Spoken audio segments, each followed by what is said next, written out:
Good evening, Scott here, known as Cantaloupe to some online, and I'm bringing a subject to you that's interesting to me. It might be of interest to you or someone you know, and that is hypocrisy, disambiguated, clarified, I guess, because some people seem confused about it. I hear the word a lot, and sometimes, honestly, I think people are misusing it or misunderstanding it, so I want to say what it means to me, and I think I'm pretty spot on as far as the conventional and common meaning. So hypocrisy isn't just when one person does something that someone else isn't allowed to do. And unfortunately, it is invoked many times as a complaint when somebody by somebody who has not earned access to something, or who had access and lost it because of their behavior. So in those two situations, you see a difference in abilities or freedoms that it makes sense because of their behavior, but it's not hypocrisy.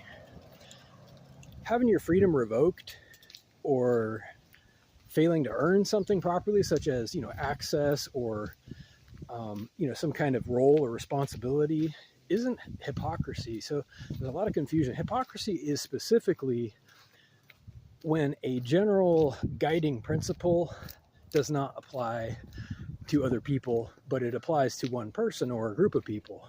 That would be hypocrisy. If there's no opportunity to earn it, if there's no precedent that resulted in its revocation, that would be hypocrisy, if you ask me. There's a very important difference because, unfortunately, a lot of people who have made mistakes end up, lack with, a lesser freedom. That's almost the definition, if you ask me, of a transgression. What is bad behavior? This is a point of confusion as well. It is literally that which results in a loss of freedom, one way or another.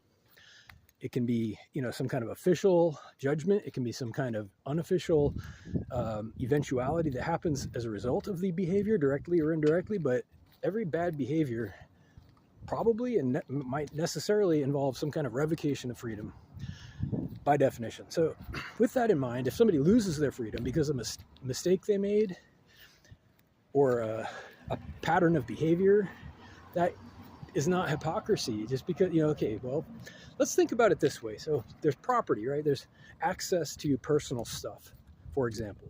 If you need just some concrete example of when something is definitely not hypocrisy. So like say I have, my bank account or, the items on my person or my person itself, somebody has to earn access to that stuff. I can choose to grant it, but that's not hypocrisy if I refuse to grant it. If I, indulge in accessing my own stuff, for example, and refuse to give that same liberty to other people, that's up to me. And it's definitely not hypocrisy. That's just one example. But there are people, unfortunately, who will claim that any double standard, which that is a double standard, it's a legitimate double standard. They'll claim that every double standard is a form of hypocrisy. This is an abuse.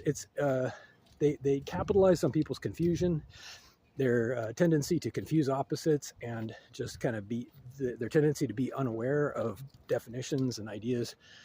But you can arm yourself with information. You can arm yourself with understanding. They say knowledge is power. So think very carefully if somebody complains about hypocrisy, if they're calling you a hypocrite or someone else. Was it something that they lost, the freedom that they lost? Was it something that they failed to earn properly? Because if so, that's something else. Anyway, hope everybody has a great day. Reach out with questions or comments to whitehotrobot@gmail.com. Thank you.